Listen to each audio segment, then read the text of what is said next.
Today's episode is a real after-school special about our favorite kids shows from when we were growing up. We've got Doomsday Download. Welcome to another episode of the Doomsday Download. Okay, now we don't have to go in sequence because it's going to be weird. This is our show. First of all, who are we? I am Talon, and sitting across from me is the one, the only, Dole Banana Farm on the Ranch. Correct. Thank you for using my Christian name. You are correct, sir. So, yeah, this is a podcast about saving the most essential pop culture for the end of the world. Today's episode, we're going to be talking about the all-time kids shows from our youth. Correct. Which is like the 90s and the 2000s and, you know, maybe it's a little bit of 80s. We'll see. We'll factor it in as we go. Yeah. But before we can get there, we have the all-important question of the day. So, I'm going to go with my question first. Okay. What, when you were a kid, would have been the ideal snack when you sit down to watch a kid's show? Oh my God, that is such a beautiful question. Yes, you're welcome. Okay. I would say... Wait, now are we talking what do I wish that I had, or what am I actually snacking on as a kid? I want both answers. Those are different. I was a very poor child. I know. It could have been Snickers and old milk, for all we know. Yeah. Okay, so cereal was always The top move. billing. Yeah. Actually, I think that I didn't want anything else other than cereal. Just a good Now, bowl as of cereal. far as cereals go, I was a big Cocoa Puffs head, big Fruity Pebbles head, Love it. and then I think I even still liked Honey Bunches of Oats as a kid. Yeah, that's a good one too. That is funny though, because you know most kids would go right to the sugary stuff and then just like go more overboard, go to CT Crunch land, if you will. Yeah. But that's funny that you pivoted to. But then the one that's kind of for adults, I also like that one a lot too. Well, that's true, but I don't want to downplay how much I loved Reese's Puffs when those came out, and still love Reese's Puffs. Yeah. Oh, dude, those hit every time. And also, you said Cocoa Puffs already. That is one of my all-time favorite series because at the end you get free chocolate milk. What an insane invention! They were like, no, we want to feed you and then reward you with chocolate milk. Genius. Yep. Oh, wow. Yeah, that's true. So I'm going to take Honey Bunches of Oats out of there. Yeah. And I'm going to go Reese's Puffs. Okay. Yeah. You're representing the chocolate and the peanut butter. I'm proud of you. So wait, that was your standard meal or that was your I would want that meal? That is what I was eating, Okay. I think. Yeah. And I think that I would land that that's what I wanted. But I did, depending on the time of day, Chef Boyardee beefaroni was a huge one for me. I'd be eating that while I was watching cartoons. Dude, that salt, that savory, that sauce. That's right. That's pretty good. Okay, for me, I think cereal was a classic for sure. I think I also did a lot of peanut butter and jelly and chocolate milk. Speaking of chocolate milk, those were a good combination. But if I could have my druthers, if you will, Sure. I think I would have had an entire box of like Little Debbie snacks. Just be the fattest little boy on the street and just pound those cakes. You know what I mean? Yeah, I feel that. Yeah. I think I also do recall eating a lot of bologna sandwiches. So Yeah. I think that was a go-to for me as well. That's also classic. Also classic. Okay, I have a question for you. I can't believe you have a question. Let's go. All right, this is going to be like your version of Fuck, Marry, Kill, Okay. which is truly, like, let's talk about how terrible of a premise that is for a game. Yeah. If dudes are playing that about women. I agree. But that's this why is I changed for- it to something that's a little less vulgar and insane. I can't remember what it is, so Fuck, Marry, Kill. Okay. And now we have peak Nickelodeon, Ooh. peak Cartoon Network, Okay. or peak Disney Channel. Ooh, I like that question, dude. Okay. Yeah. So, peak Nickelodeon, peak Cartoon Network, peak, what was the third thing? Disney Channel. Okay. Delete Disney Channel. Sure. Goodbye. And then between the other two, we have Nickelodeon and we have Cartoon Network. Oh, man. Some of the things I really want to save. Okay, I think for the whole premise, I'm going to have to go peak Nickelodeon is my download. I'm saving that forever. And I'm streaming the third option, Cartoon Network.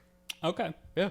I think I'm in the same exact spot. Really? Disney never really had, like, Yeah. don't get me wrong, Even Stevens, loved Even Sure. Stevens. That's a Raven from time to time. That's So Raven, Smart Guy, or whatever. Sure. I think was the name of the show. That could be it, or it could be just what you like to call yourself when you looked in the mirror. It's fucking, yeah, and I say it in like an accent, fucking Smart Guy.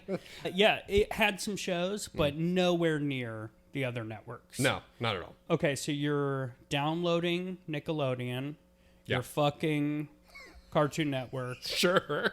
and We're flipping the switches here. yeah, and you're deleting fucking ABC Family or whatever the other one was. It was Disney. Disney. The only reason I remembered is because you said the wrong thing. I was like, no, he said Disney. Oh, he said Disney. Yeah, and you said you feel the same. Yes. Beautiful. Yeah, I'm with you. And I think our picks today will kind of illustrate that as well. I mean, they might. I would hope so, but also I will say I have some random ass polls on here that I think are going to be very surprising to you. I'm really excited for yours because I think mine are pretty, like, you'll be expecting mine. Mm-hmm. They're all kind of run-of-the-mill Dylan cartoons. Yeah. But yeah, I'm excited to see what yours were. Also because I feel like I didn't watch a lot of TV at your house. Mm-hmm. So I never really knew all that you were into when we were kids. Honestly, the first show I can remember you liking was South Park, and that was like way before it would be appropriate for us to be watching it. And I'm really glad you brought that up. When we thought of this episode, I was going to say something like South Park, but that is clearly an adult cartoon. Yeah. So when we're talking about the cartoons we grew up watching, we're not just saying like, it was on. Was it wrong for me? Probably, but I was watching it. We're saying specifically this was made for kids. The other caveat is we can't talk about superhero shows or directly superhero adjacent because we're going to save that for something else down the line. Yeah. But we can start with our honorable mentions. This is all the stuff that we grew up watching. And I will say that most of this stuff, I would only see like an episode or two when I would go over to a friend's house because I didn't have cable. Right. See, there are the haves and the have-nots in this That's world. correct, yeah. I had VHSs and my friends. And that was where I would go to find TV. Which is funny because I was significantly more poor than you for most of our childhood. But yeah, I think because my family had so many kids, they like had to have cable to stay alive. It was the babysitter. Yeah, 100%. Oh my God. Okay, I'm going to run off my list of references. Hang on. Yeah, Processing. references. Huh? Doot. What are they actually? Honorable mentions. Thank you. Yeah, I don't know why I thought in this audio medium that I would let you work it out on your own. Yeah, you're the other person in the room. You can help. Yeah, I could have helped out. Okay. So, Rocco's Modern Life. I'm on fire right now. Bono's Life. Rocker's Little Drum Set. Okay, so Rocco's Modern Life. Ringo's Little Drums. We are off the rails and it's beautiful. Ed, and Eddie, mostly because of the plank of the wood. I love that.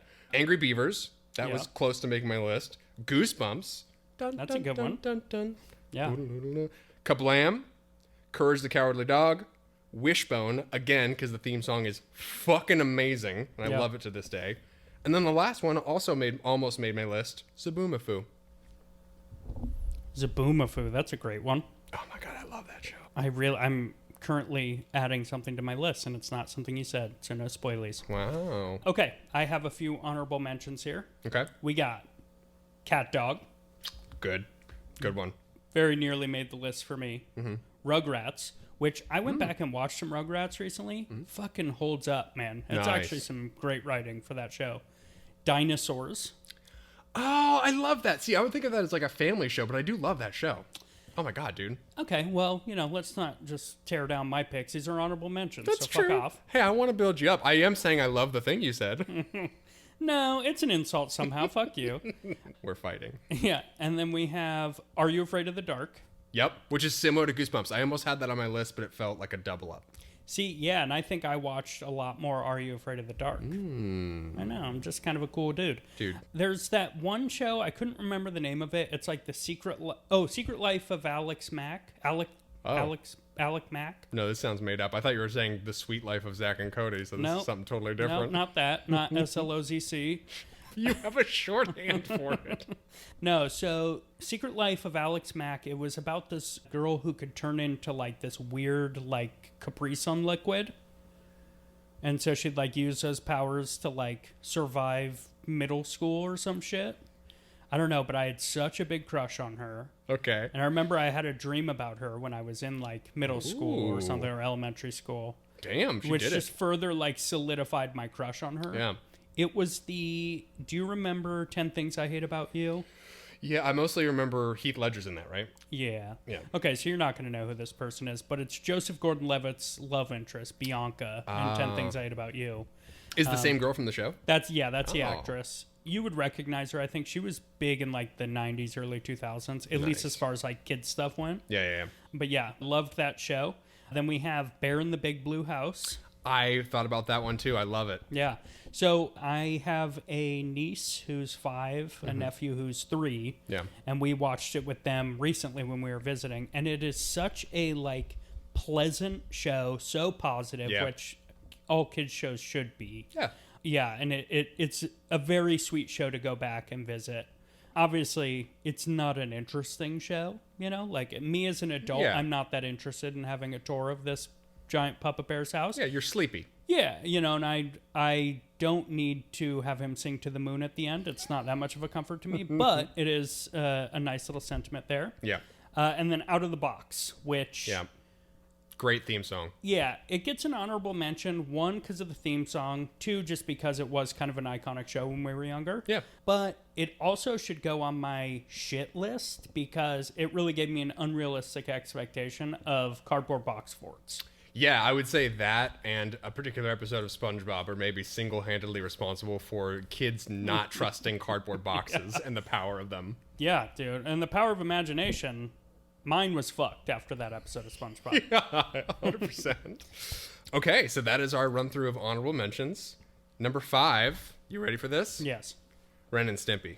Okay. I will say I went back and watched some clips in preparation for this, and that's why it's at number 5, is because sometimes it's very funny, and sometimes it's one of the grossest cartoons I think I've ever seen in my whole life. Yeah. There was one part where like he crowbars into a man's toe and blows out part of it and then like tries to actually does pry off one of the toenails. And I was like, how is this ever a kid's cartoon? Yeah, that's insane. Insane. But then there are things to it like Joy, Joy, Happy, Happy, Joy, Joy. I sang that all growing up. And also it's log, it's something, something, something. You know the words. Everyone does. Yeah. You don't, but yeah, everybody else does. Sure, as long as they all keep the words in their head. Anyways... I will say that it was good enough to make the list, important enough to me to make the list, but not to be number 1 or really close to number 1. Okay, yeah, that's fair. I never got into Ren and Stimpy. Yeah. Like, I understood that it was a really big show when we were kids. Yeah. But it was too gross for me. Definitely. It just wasn't what I was looking for. But that's a good segue into my number 5, Rocko's Modern Life. Hey! And the reason it's a good segue is because the theme song has that scene. The show's just kind of gross on its own, but the theme song has that scene where his brain, like, poops out of his head, and then the dog eats it. Yeah. Which was always pretty gross. But yeah, that show is great. They did like a weird episode of it on Netflix recently. They did? Yeah, within the last few years. Whoa. And it all references COVID or some shit. It's super bizarre. That's the most bizarre. Yeah, it was a really weird throwback, but Was it any good? I fell asleep during it, so probably not. Not good. Yeah. It's Bear in the Big Blue House level of good. It made you sleepy. Yeah, exactly. Yeah, I was singing to the moon. Yeah. But yeah, all around just a solid show. Really fun animation, but very claustrophobic. It's very abstract. So when you're watching it, if you can't get immersed into that universe, which it's hard to as an adult, it made me feel like it make me feel very claustrophobic. Yeah. Yeah, I understand that feel that you have. Okay. I will say, jumping into number 4 on my side of things, Mighty Morphin Power Rangers. Very nice. I will have you know that when I was a kid, that was one of the first things that I started saying on repeat, and I would always say Power Rangers because I couldn't say my R's right. So Frickin' literally, dork. I know he was a huge dork. This younger version of me, he definitely got much cooler. Everybody, anyways, He can totally say his R's now. I learned how to say my R's. My hours. My hours. Oh man, I'm back. So yeah, it was a really great show for that time and place. I also just think it's really fun. In my shorthand in my phone, I wrote it down as Mighty Morphin PR, which makes me think of a PR team, like public relations, and they're each dressed in different colors, and they're just here to defend BP oil or something. So yeah. Did you also have a huge crush on the pink Power Ranger? I'm sure I did. I mean, I was still at the age where I didn't even understand any sexual feeling for a crush. Sure. But I'm sure that I had the She's a pretty girl. Yeah. She was a pretty girl. Mm-hmm. Okay, my number 4, Doug. Aww. Now, I need to preface this by saying Nickelodeon's Doug. Yeah. Because Disney bought Doug. Right. At one point, they changed the theme song, which was an absolute banger. Yeah, it was a travesty what they did. Yeah, and they put a shit theme song. They rebooted the show. Yeah. And it was bad. The writing was bad. It was all bad. And I think it had more seasons on Disney than it did on Nickelodeon. Oh. That's because Disney's programming was hot the garbage. Yeah, and so of even course, the Disney's runoff. the one that like survived at this point. But still, True. it was true. bad. It was bad. But that's funny, dude, that's that far down for you. You will do that theme song on a regular basis. So. I know, but it's because I got some heavy hitters coming in. So It's true. Number 4, Doug, and very positive show. Had a lot of great takes on bullying. Yeah. Patty Mayonnaise. Still to this day, she's just a cutie. Yeah. You know, this is a child we're talking about at this point, but you know, it's an animated. Yeah. Somehow it's not weird for me to It's- be saying this. It's small time weird, but to give you a big old break, I'm going to say you're transporting to your mental state of being a child. Thank you. Yeah, I'm going to give Thank you you. that. And that's okay. Here's a lifeline. So that is Talon's take. As long as in your brain you are a child, No. you can do whatever you want. Not what I said. And now I take it back. I was trying to help you, but I'm done helping you. I'm a freak, I guess. Okay. No, that is a classic show. I think that would crack for a lot of people this list, especially from the time period that we grew up. I think most people in their 30s know of Doug, and so that was a good pull. For sure, yeah. And Quail Boy? Mm-hmm. I feel like Quail Boy was not as big in the show as he should have been. Yeah, no, for sure. I mean, he was like a superhero alter ego, right? Yeah. So that's amazing. Like in a kid's cartoon that they thought that far ahead, that far back in the past. Let's work in a little superhero element here. Yeah. Yeah. Okay, my number 3, this is going to be, I think, a big surprise for you because I don't think I've ever talked to you about this show. Okay. But I was rewatching clips of a bunch of different options that I had, and I found this show thinking, I think I like this show. And I came out of it going, I love this show. Ooh, this is okay. incredible. It's Johnny Bravo. Wow, okay. Dude, it is so full of hilarious one-liners and stupidity and little, of great animated moments, like where you can tell that they've really put their hearts into it. Yeah, and dude, that's 100% one that I would see at a friend's house, and I would be like, there's something about this guy. He's like a big meathead. He's got the glasses on. He's got a very iconic look. Yeah. And then he was just being stupid, Yep. And that was enough for me. And like I said, going back, it was the opposite of the Ren and Stimpy effect where I was like, ooh, those are tough to watch. I was like happy to be watching these clips. And it was like 12:30 in the morning on like a Thursday. And I was watching these clips because I couldn't stop. Oh, hell yeah. Yeah. I'm going to have to go back and watch it then. Check it out. I didn't watch it a whole lot when I was younger, but that's because I wasn't always on Cartoon Network. Yeah. I was mainly on Nickelodeon. Me too. Okay, my number 3, SpongeBob. Wow, I can't believe you're putting that at 3. Yep.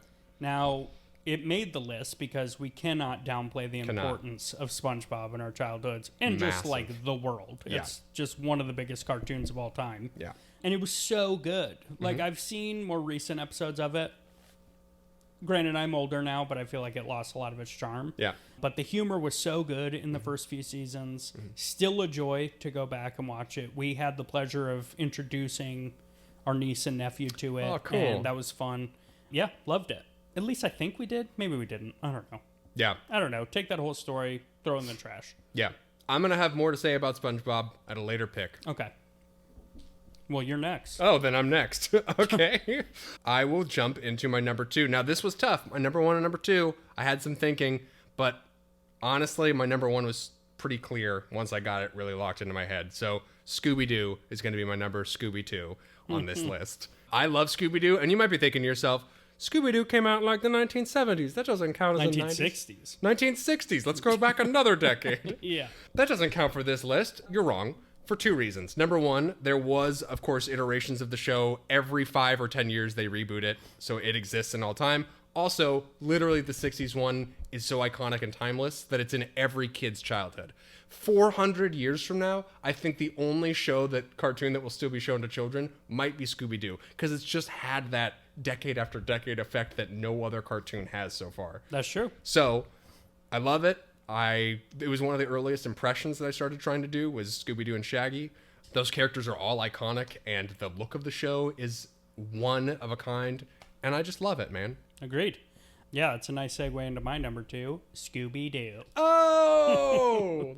Yeah, it couldn't not make the list. Yeah. And it was tough to choose between my number 1 and this one. Yeah. Because Scooby Doo, grew up watching it, have always loved it, still love it. Yeah. Even like the first few episodes where it has just like that really weird laugh track and then they kind of cut that out. Yeah. Yeah, they're all great. And every episode follows the exact same formula. Oh, yeah. And it's still so entertaining. Oh, dude, they reused animations in the same episode. Yeah. And we were all just dumbfounded. We were like, this is beautiful. There's a talking dog. He's running in place again. This is the best. Yeah, it's great. And it is a great show to have like as a comfort show because it follows that formula. It's nice to always know what's going to happen. And I still, a lot of the time, cannot guess who the fucking ghost is or who the villain is or whatever. Dude, it's the greatest trick the devil ever pulled every time you watch one of those reveals. Well, yeah, because they always set it up to be like number 1, number 2, or number 3. Mm-hmm. 1 is like the most obvious, so you always guess it's number 2, and it's always 3 for like some unknown reason. Yeah. Yeah, but then they taught kids. They were like, let's look through the points. This is why it's this. This is why it's that. Like, they didn't just rip you off and go like, and coming out of nowhere, the guy who pumped gas for 1 second in one scene, he's the guy, Like, everyone had something to them. Yeah. Yeah. It's a great show. Okay, so our number 1s then? Yeah. Wow, We're there. dude. Now, just remember, audience, these 2 shows will be on the hard drive at the end of the world. That's right. They're going to be saved. At the end of the world, which is a destination now. It's not just a time, it's a place. Yeah. Yeah, no, this is big news. And also the biggest news of all, I have 2 shows in mind for you specifically. So I'm surprised that one of these shows is going to be left off the list. Okay. But yeah, I'm curious to hear. Tell me what your number 1 is. Number 1, Hey Arnold. Nice. Now, this show has everything. Yeah. Okay? The theme song, absolute banger. Yeah. So I watch the show still, and I put on that theme song no matter what I'm dancing. I'm dropping what I'm doing. I'm dancing. I'm snapping. I'm feeling it. If you're holding Mabel, you drop Mabel, not a child, a dog, for the record. Yeah. No, if it was a child, I'd open the window and punt it out the window because this song goes that hard. Yeah, fair. And it's so weird because it's like a very jazzy theme song, and like that's kind of the music throughout the episodes, very jazzy. Yeah. And it hits every time. Yeah. The writing is fantastic. Still holds up. A lot of the humor still holds up.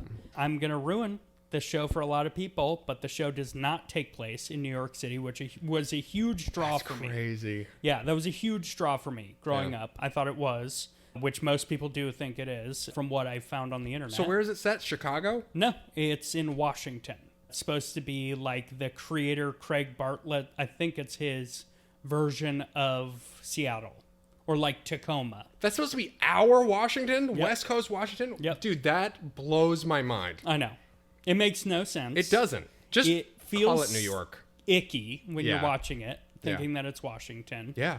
Yeah, I want it to be New York City, so it is. It's New York. That doesn't make any sense. Is there even a... Because I've seen like train episodes of the show. Is it... I thought I saw like subway episodes of the show. Yeah, there are. Is there a subway in Seattle? Yeah, there is. But yeah, I don't think that their schools are named like PS 118, which they do in New York City because there are so many schools. Oh, so gotcha, PS is just public school, and then they're all numbered. Really? Yeah. So is that one of the only places you can think of that didn't do like dead presidents and old historical figures? Is I'm the name sure of the they schools? probably have that there. I was too. gonna say, yeah. But yeah, that's the only place I know of that does the PS system. Yeah. Also, just listing off things that are great. Gerald, the best friend's hair, is so fucking dope. And just as a best friend, he's a great character. Yeah. Arnold's room is the room that every kid wanted growing up. Arnold's living situation is so unique to any like cartoon character. Yeah. His grandparents run like a boarding house, and so he's like he lives with all these random roommates, that are from all different parts of the world. That's cool. There's an episode, a Christmas episode of this show, where his Vietnamese roommate neighbor, all he wants for Christmas and all he's wanted for Christmas is to be reunited with his daughter that he gave to like an American armyman back like during the Vietnam War or some shit. Yeah. And he hasn't seen his daughter since, and he came to the country looking for her. Fucking Arnold finds the daughter. It's like the most heartfelt Christmas episode of any cartoon I've ever seen. Wow. It's such a good show, dude. That's Highly amazing. recommend to go back and check it out. How many seasons are there? I want to say like 5 or 6, and then they did a few movies. Okay. But I'm pretty sure, there's a handful of seasons. Yeah. Didn't we establish recently, too, that Jim Belushi is one of the voices on the show? Yeah, That's I don't... wild. Yeah, he plays like the coach, the PE teacher or something. I don't know how much he's in the show, but I know he's for sure in the movies. Yeah. Are there any other celebrities, big names that we would know who are on the show? I don't remember. Yeah, that's fair. I think the dude that plays SpongeBob, Tom Kenny. Tom Kenny? Yeah. Yeah, I think he plays a few characters in it. Oh, that's fun. I don't know, though. I could just be saying that because he plays characters in so many cartoons. up. But I feel like when I've looked up the cast list of the show, Yeah. yeah. And none of us as kids could figure out Arnold's outfit. We all thought that he was wearing a kilt. Okay. This is just something that like I've found on the internet Yeah. that people argue about on Reddit. It's a long shirt, right? Yeah, it's just a long shirt under Yeah. a sweater. But so many kids thought he was wearing a kilt. I thought he was wearing a kilt. And I was like, oh, what a unique outfit for this kid. That is pretty unique. I think I always knew it was a shirt only because I could put together in my mind that, like, you know, maybe a hand-me-down or something makes more sense in America than a kilt. But... Oh, he's so smart. So smart, so cool. I mean, I looked in the mirror and I said, there's a smart guy right there. Let me tell you. It's not a kilt. But that also makes me think that it is Seattle even more now because like grunge plaid t-shirts, like it even fits that, you know. I know. That's crazy, man. Okay, I'm really glad you put that as your number one. For the record, the other show that I thought you might bring up, but I didn't think it would actually make your number one because I was leaning towards say Arnold. But I thought you'd bring up Rocket Power. But now that I say that, I believe you also told me that you rewatched it more recently and were not as big a fan. Yeah, I loved it as a kid.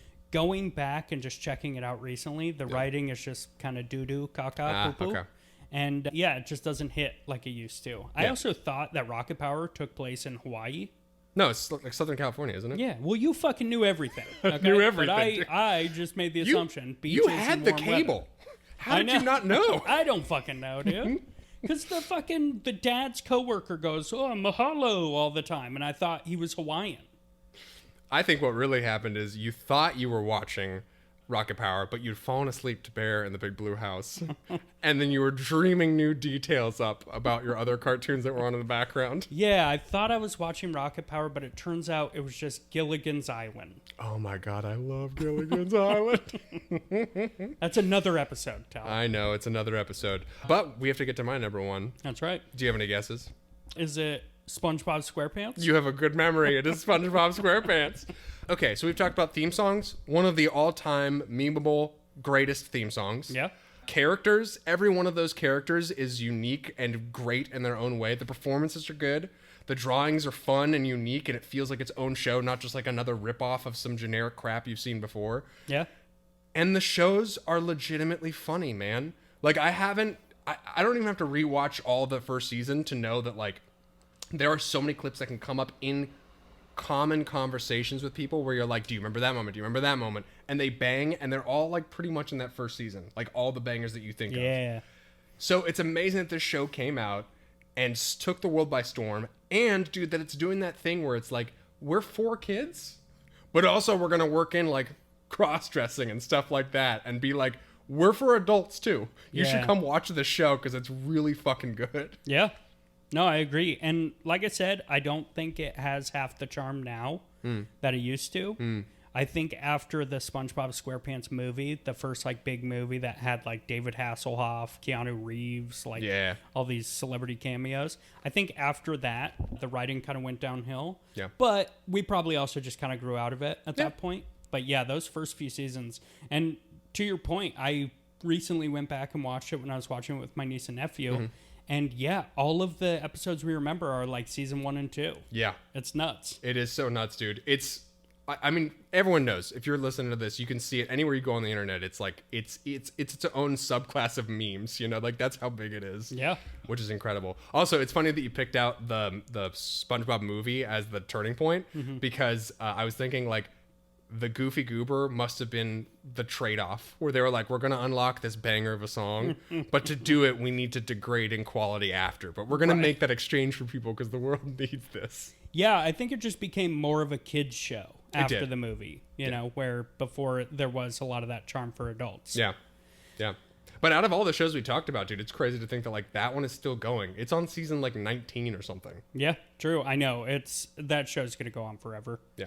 And it truly is going to go down in history as one of the 2 shows on the hard drive. Oh! So, the 90s or our childhood shows that are going on the hard drive, we have Hey Arnold and SpongeBob SquarePants. Represent. One highly more iconic than the other, but I'm telling you, go back, watch Hey Arnold. Dude, you're going to be blown away. I have to. I definitely have to. Is it currently on Amazon? I don't know. Okay, I'll find it somewhere. Yeah. I'll find it. It's on other streaming platforms. It's out there. It's floating in the airwaves. Yeah. Oh, there it goes. It's going by. Yeah. Yeah. No, so I love both those picks. I think that's a good representation. Bringing us right into the last segment. I can't believe it. Time flew by talking about our childhoods. That's right. So this is Binges on the Fringes. And that is a time to bring up anything from pop culture that you're dealing with now or that you're excited for in the future or that's just on your mind about pop culture. You get one thing. Okay. Pop culture is a tough term for this. It's a book that I'm reading. Yeah. But it's a much older book. Okay. I'm reading the fucking All Quiet on the Western Front. You're reading that? Yeah. Wow. It's actually a very short, quick read. Okay. It is devastating. Yeah. Beautifully written. Yeah. Okay. Takes place from the German perspective for kids that enlist and just have to live through the horrors of war. Wow. And it's told from like first person perspective of the protagonist. And the character is very aware of how everything is affecting him, which just makes it very sad, but very beautifully written. Best horror or best war novel I've read. Well, the horrors of war. Yeah, that's where my mind, because like every chapter, there's so much dark shit in it, but it's fantastic. I'll definitely throw it your way if you're interested in reading it. Okay, interesting. I think you also told me, and I've been meaning to watch it, but the Western Front movie that went on Netflix, you were like, that's fucking great. It is fantastic. Yeah, highly recommend. Very well acted, and the movie, just the way the movie is constructed is beautiful. Dude, I just got so excited. One of these days, we're going to do a war movie category. Yeah. Oh my God. Our dads are going to be so proud of us. That's right. Yeah. Well, my dad would be more on the Western movie category, but he loves a good war movie as well. That's true. That's true. Okay. All dads everywhere will be proud of us. How about that? That's right. Okay. That's great. I'm going to take the music side of things. Okay. There is a song, and it's kind of petering out now, but I will admit that over the last couple weeks, it was the majority of my plays. Okay. Have you heard of this song, Dial Drunk by Noah Kahan? No. It's really good. Okay. It's like a country, kind of folky, which is crazy because, I don't like country music. Yeah. But it's kind of country, kind of folk, kind of singer-songwritery. And he's telling this story of this, kind of toxic relationship with him and his partner. But the whole thing is like, I'll dial drunk, I'll die a drunk, I'd die for you is like the tail end of the chorus. And dude, lyrically, it is like a masterclass. Like I love the songwriting. It connects so hard. It's driving, it's punchy, it's fast. It's packed with lyrics, but like you feel like it fits in perfectly, like little Lego blocks stacked on top of the music. I know that some people are like, there's some controversy around it, specifically because like it's basically like he's an alcoholic and he tries to call his girl when he gets put in the back of a cop car and she just doesn't pick up, or she does and then hangs up. And he's basically like, I want to be with this person, but I'm also like a mess, basically, And he's like, I'm drinking to basically forget that I'm the problem, kind of thing. I see. It's a complex, like cool story for a song. And I'm so impressed with it, man. Like, I think it's easy to belt and sing along to. It gets you going. And I think even like, I've never been an abusive, toxic alcoholic, but like that's the power of really good songwriting, right? Where you're like, I am getting a perspective here that feels like it's still relatable in some kind of way. Just maybe even just like the shift in the relationship and like the problem that he's facing in the relationship feels kind of relatable, Okay. So it's cool. That's good. I've heard a few of his songs. I don't know if that was one of them. Not a fan of his. Fair. I'm gonna have to give this song a listen. If it's the ones that I've heard are primarily the ones that like will play on the radio. Yeah. Just because they'll pop up in videos or whatever. So yeah, I'll have to give this one a listen. Yeah, and dude, even if you don't end up sticking with the song, look at the lyrics, because the lyrics are what really keeps me coming back to it and keeps me going like, that's an impressive songwriting feat. Oh, cool. Yeah. Yeah, that's definitely worth a check out then. Yep. All right, Tal, where can people find us? They can find us on the interwebs on Instagram at Doomsday Download Pod. That's right. Or if they want to write us and say, this is what I think about the thing you said, or I have a question about other things that you might be thinking about in pop culture, or I want to send you a piece of fan art to put on the Instagram I hear so much about, they can do that at Doomsday Download Pod at gmail.com. Yes, sir. I'm going to get more automated with each episode we do. But you're doing it so perfect, though. If it's going to get more automated and be perfect, I like that trade-off. Yeah, me too. All right. Well, if you're driving to work, have a great day at work. And if you're just getting off, still, I hope you had a great day. Night-night.